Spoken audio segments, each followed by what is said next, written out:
So finally, you have received the interview letter from BHU and now you are at a stage कि अभी मैं क्या तैयारी करूं इंटरव्यू के लिए जिससे कि मैं BHU में एंट्री कर लूं फॉर PhD। तो इंटरव्यू आपके हाथ में है, इंटरव्यू मई में है और अब आपको ये चीज़ नहीं समझ में आ रही कि कैसे रिटन एग्जामिनेशन होगा, कैसे इंटरव्यू होगा।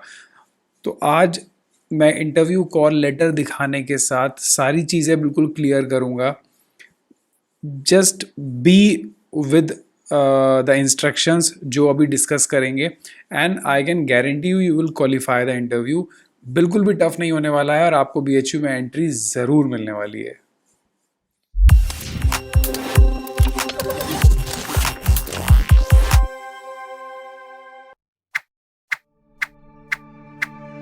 सो आप लोगों ने IIT BHU के लिए जब PhD एप्लीकेशन अप्लाई किया होगा तो सारी चीज़ें इनपुट की होंगी, लाइक आपके पास कौन सी नेशनल लेवल फेलोशिप है एक्सेट्रा एक्सेट्रा और अपनी फुल डिटेल। उसके साथ जब आपने ये सब कुछ एंटर किया होगा तो अब आपके हाथ में आ गया होगा call letter. So this is the call letter. आपके पास कॉल लेटर आया होगा इंडियन इंस्टीट्यूट ऑफ टेक्नोलॉजी, आप जिस भी डिपार्टमेंट से आपने फिल किया होगा। अब जो मेन चीज़ है वो है इंस्ट्रक्शंस, बिकॉज ये यार तुमको ना बहुत ही अच्छे से फॉलो करने हैं, बिकॉज यहीं पे कुछ लोग नहीं समझ पाते हैं and I am telling you कि 10% लोग तो अटेंड करने भी नहीं आएंगे जस्ट बिकॉज कि वो ये सोचेंगे यार इंटरव्यू है, रिटन एग्जामिनेशन है, कितना टफ होने वाला है। देखो यहाँ पे लिखा हुआ भी है call letter for written slash interview. So अब आधे लोग ये कंफ्यूज होंगे कि रिटन है कि इंटरव्यू है, शायद एक ही चीज़ होगी, बट मैं आपको सारी चीज़ें सिस्टमैटिकली बताता हूँ। जस्ट वीडियो पे बने रहिएगा। देखिए यहाँ क्या लिखा है, we are please to inform you that you have been provisionally shortlisted for the written exam और इंटरव्यू। ठीक, आपने जिस भी डिपार्टमेंट के लिए डाला था XYZ IIT BHU के, वहाँ पे आपका सिलेक्शन हुआ है, कॉल लेटर आपके पास आ गया। Now see this line, candidates having their own fellowship, मतलब आपके पास अपनी फेलोशिप है। देखिए यहाँ बात हो रही है फेलोशिप की, गेट और नेट वाले नहीं, GPAT वाले नहीं। क्यों? क्योंकि वो फेलोशिप नहीं देते, वो जस्ट एक नेशनल एग्जामिनेशन का आपके पास अवार्ड लेटर है। तो जिनके पास अपनी जैसे CSIR GRF हो गया, DBT GRF हो गया, ICMR GRF हो गया, या other outstanding candidates from IITs, अगर आपने मास्टर्स जो है वो IIT से है, या फिर आप फुल टाइम स्पॉन्सर्ड कैटेगरी हो। तो फुल टाइम स्पॉन्सर्ड कैटेगरीज कौन होती हैं? जो किसी कंपनी से आप डायरेक्ट आ रहे हो, कोई इंस्टीट्यूट आपको फंड कर रहा है, वो स्पॉन्सर कर रहा है कि आप जाओ PhD करो। तो इस टाइप की अगर आपकी कैटेगरी है then you will be exempted from this written examination, मतलब आपको डायरेक्ट इंटरव्यू देना है, दैट्स ऑल। बट अगर आपने गेट निकाला है, कुछ नेट निकाला है, अब देखिए however they have to appear for the interview before the selection committee. Interview में आपको सेलेक्ट होना है ना। Outstanding IITs can take regular selection process. अब ये लाइन का क्या मतलब है? फॉर एग्जांपल कोई किसी का मास्टर्स जो है वो IIT से है, बट ही और she want to take the regular selection process, because regular selection process में थोड़ा चांस ज़्यादा होता है, कुछ परसेंटेज होता है कि इतने एग्जामिनेशन करवाने के बाद जो इंटरव्यू होंगे उतना उनको लेना ही लेना है। तो अगर आप चाहो, आप डायरेक्ट इंटरव्यू नहीं देना चाह रहे हो, आप एग्ज़ाम देना चाह रहे हो, तो आप एग्ज़ाम भी दे सकते हो, एग्ज़ाम देने के बाद फिर इंटरव्यू दे सकते हो। ठीक है, MCQ होगा जो रिटन एग्जामिनेशन होगा। अब सबके दिमाग में ये होगा कि रिटन एग्जामिनेशन में क्या आने वाला है। तो मैं आपको बता दूं, आप जिस भी स्कूल में एडमिशन देने वाले हो, मतलब जिस भी स्कूल में आप PhD के लिए जा रहे हो, उस टॉपिक से बेसिक आएगा। आप का कौन सा सब्जेक्ट है डज नॉट मैटर, बिकॉज हो सकता है आप एलाइड से हो बट बायोमेडिकल इंजीनियरिंग में जा रहे हो या फार्मास्यूटिकल साइंसेज में जा रहे हो, तो वहाँ का एक कॉमन एग्जामिनेशन होगा। अगर मैं फार्मास्यूटिकल्स की बात करूँ तो फार्मास्यूटिकल्स का एक कॉमन एग्ज़ाम होगा जो फार्मा वालों को पता है। सो बायोकेमिकल इंजीनियरिंग भी बायोकेमिकल से रिलेटेड नॉर्मल पढ़ेंगे, वही एग्ज़ाम में आएगा। और दूसरी सबसे इम्पॉर्टेंट चीज़, अगर आपने रिटन टेस्ट क्वालिफाई नहीं किया then you will not supposed to appear in the final interview। only the qualified students of the written test will be allowed to give a chance for interview selection in front of the selection committee.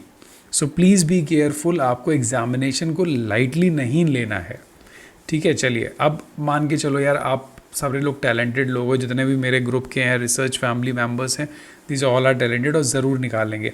अब आपको क्या क्या चीज़ ले जानी है याद रखिएगा। Following testimonies in original, one set of photocopies at the time of documents verification. ये चीज़ सबका एक फ़ोटोकॉपी सेट ज़रूर जाएगा और टेस्टिमनी जाएगी ओरिजिनल में। टेस्टिमनी मतलब रिकमेंडेशन किसी गाइड का आपके सिलेक्शन प्रोसेस के लिए बहुत ज़रूरी है, तो वो ओरिजिनल में ही जाता है। अब देखिए, जो आपका एप्लीकेशन फॉर्म था वो सारे pages duly signed by the candidate on all pages, वो एक कॉपी जाएगी। डेट ऑफ बर्थ जाएगी किस में, हाई स्कूल में, बिकॉज 10th की सर्टिफिकेट के अंदर डेट ऑफ बर्थ होती है। फ़ी रिसिप्ट, जो एप्लीकेशन की फ़ी रिसिप्ट, अगर आप कैटेगरी से हैं तो वो, गेट जीपैट है तो वो। उसके बाद 10th के बाद की सारी marksheet, grade sheet, degree certificate सब कुछ जाएगा, ठीक है। फिर नेशनल लेवल स्कॉलरशिप जो है वो भी जाएगा। अगर कोई डॉक्यूमेंट आप नहीं दे पा रहे हो तो एक सेल्फ डिक्लेरेशन का फॉर्मेट बना के लाना, उस पर लिख देना that I am not able to produce my latest caste certificate, it is in process, I will be produce before my final selection, ठीक है। आप ये चीज़ लिख कर दोगे। रिटन टेस्ट और इंटरव्यू जो होगा फिजिकल मोड में ही होगा unless until it is informed, तो इसीलिए अभी किसी को इन्फॉर्म किया नहीं गया है, तो सारे फिजिकल मोड में ही आएंगे, रिटन टेस्ट के लिए भी और इंटरव्यू के लिए। और 1 और 2 दिन के अंदर ये सारी चीज़ें ख़त्म हो जाती हैं, कोई TADA नहीं दिया जा रहा है, सो इसीलिए थोड़ा सा तैयार रहिए जिससे कुछ भी गड़बड़ ना हो। अब बात करते हैं सबसे इम्पॉर्टेंट कि रिटन टेस्ट और इंटरव्यू के बाद एक यहाँ पे चॉइस फिलिंग फॉर्म आपको दिया गया है, सबके मेल में आया होगा, JRF चॉइस फॉर्म। सो आपको करना क्या है, अपने फैकल्टी, इन लोगों ने फैकल्टी के नेम दे रखा है और एरिया ऑफ रिसर्च दे रखा है। Now you have to select the area of research, आप किस चीज़ में काम करना चाह रहे हो यार, और वो बंदा कौन कर रहा है काम। जैसे प्रद्योद्धार, डॉक्टर प्रद्योद्धार अभी ये बायो नैनो टेक्नोलॉजी पे काम कर रहे हैं, सपोज़ आपका मन उसी पे काम करने का, आपका प्रपोजल उसी पे, तो आपको क्या करना है, आपको यहाँ चॉइसेस फिलअप कर देनी है 3, और नहीं तो ओपन फॉर ऑल लिख दो, रिसर्च इंटरेस्ट लिख दो, अपना डिटेल रखो, ये फॉर्म भी आपको साइन करके सबमिट करना है। अब इस फॉर्म का यूज़ क्या है, the use of this form is that अब आप जो भी भरने वाले हो, आपका इंटरव्यू उसी टॉपिक पे घूमता रहेगा।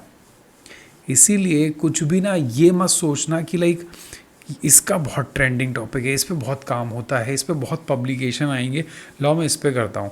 बट मेरा जो फील्ड है, सपोज़ मेरा जो फील्ड है वो है बायो नैनो टेक्नोलॉजी, और मैं क्या सोचा कि नहीं यार बायो नैनो टेक्नोलॉजी पे मज़ा नहीं आ रहा, ड्रग डिस्कवरी एंड डेवलपमेंट पे काम किया जाए, बिकॉज ये अभी बूम चल रहा है डॉक्टर आभा मिश्रा के अंडर में। और ड्रग डिस्कवरी के बारे में अगर उसने बेसिक्स पूछ लिया ना तो आप ज़ीरो हो जाओगे। इसीलिए जो आपके इंटरेस्ट का टॉपिक हो, जिसके बारे में आपको नॉलेज हो, वही टॉपिक सेलेक्ट करना एंड इसके अंदर चॉइसेस फिल करके आप सबमिट कर देना, आपका इंटरव्यू क्वालिफाई ज़रूर होगा।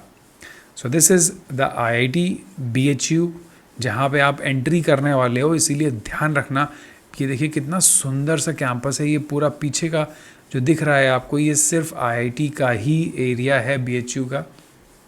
तो इंटरव्यू की तैयारी, सारे डॉक्यूमेंट्स ठीक से रख लो और उसके बाद चॉइसेस ठीक से फिल करो। वहाँ पे एग्जामिनेशन की तैयारी में बिल्कुल बेसिक पढ़ने की ज़रूरत है, बहुत ज़्यादा डिटेलिंग में जाने की ज़रूरत नहीं है, क्वालिफाई हो जाएगा, बहुत ही कम कट ऑफ रखा जाता है। So this is all about the PhD interview process. So please be careful, कुछ भी ऐसी गलती करोगे ना तो फिर एक मौका जो ये हाथ में आया ना, IIT जैसी जगह से BHU कैंपस में रह के, BHU कैंपस और IIT दोनों का बेनिफिट आपको मिल जाएगा अगर आपने ठीक से काम किया तो। चलिए, ऑल द वेरी बेस्ट। किसी को कोई डाउट हो तो मुझसे ज़रूर पूछ लेना। आई डेफिनेटली 99.9 नहीं 200% आपकी हेल्प करूँगा इसमें। Thank you, have a nice day, take care.